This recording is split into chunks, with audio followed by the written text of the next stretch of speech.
नमस्कार। आज की हमारी कहानी एक बहुत ही सुंदर कहानी है मायके का खाना।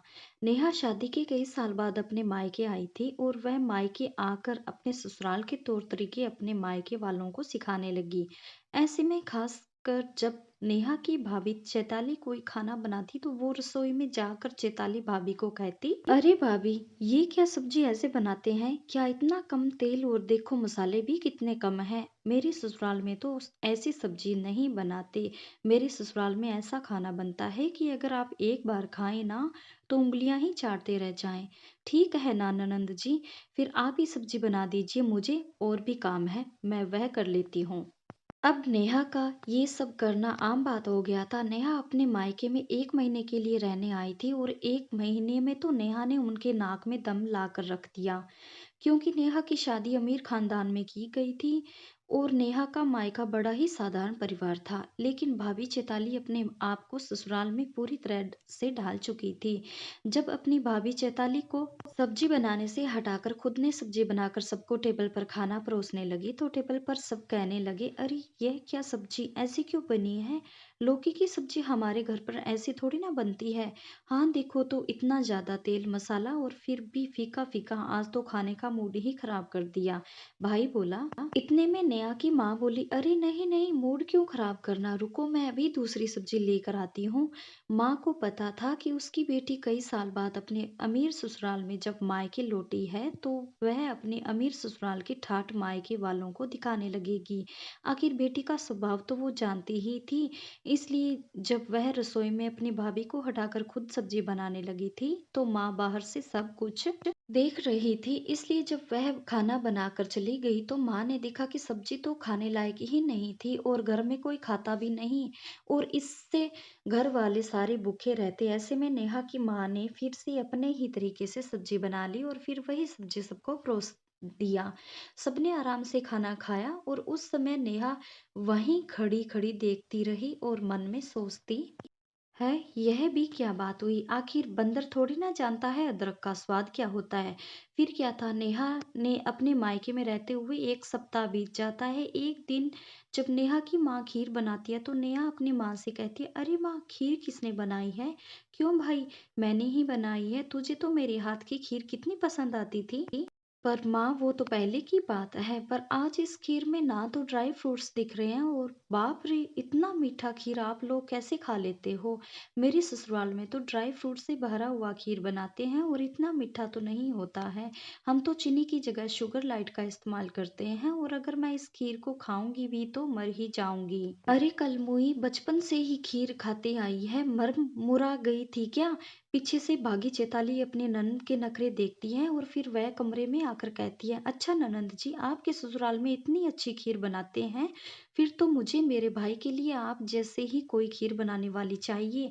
वो क्या है ना कि शादी की पूजा की रस्म होती है ना, उसमें पंडित जी ने कहा है कि कुंडली में एक दोष होने के कारण पूजा के प्रसाद में खास खीर का प्रसाद चढ़ाना है, तो फिर तो आपसे बढ़िया तो कोई खीर बना ही नहीं सकता।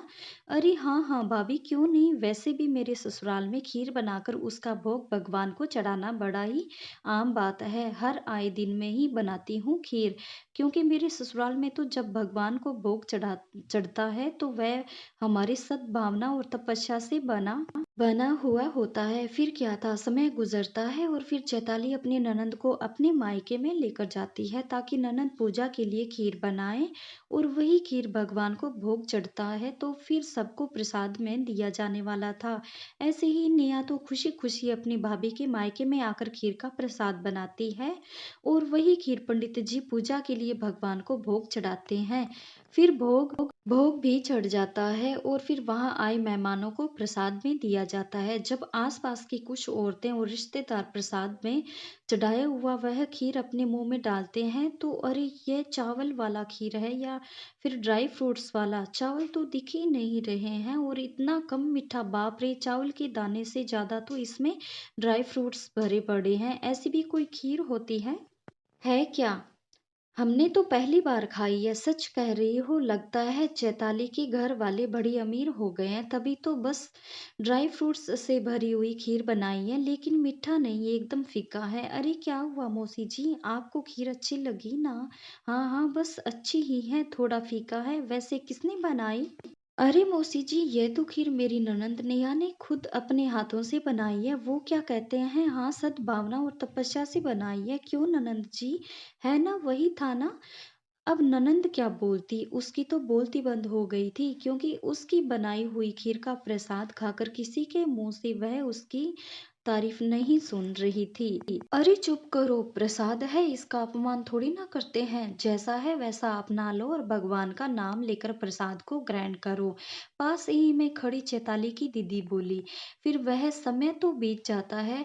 अब भाभी चैताली का भाई भी शादी करके एक नई बहू घर ले आता है। चैताली अपनी ननंद नेहा को लेकर अपने ससुराल चली जाती है और मायके आकर फिर वही राग शुरू हो जाता है। जब दोपहर का खाने का समय होता है तो नेहा रसोई में जाकर देखती है कि सारा खाना बढ़िया बन चुका था, लेकिन फिर भी वह अपनी माँ को आवाज लगाती है। माँ रसोई में आती है तो वह अपनी माँ से कहती है, माँ सब्जियां और यह दाल कैसी बनाई है आपने?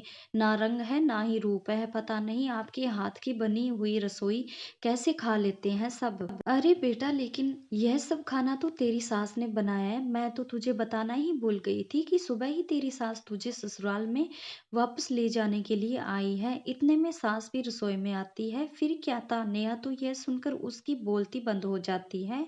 अब बकरी डिब्बे में जो आ गई थी, उधर से सास की आवाज आती है।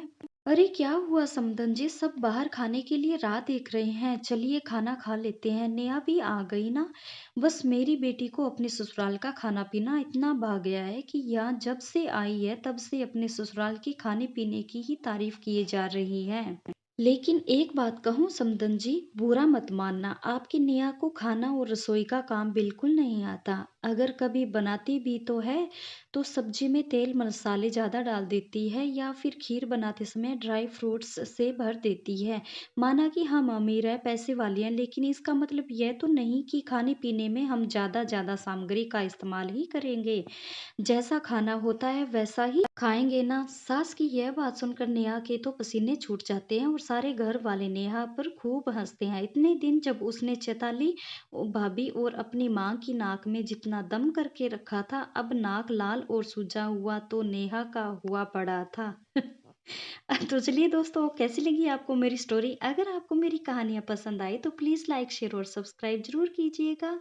Thanks for watching.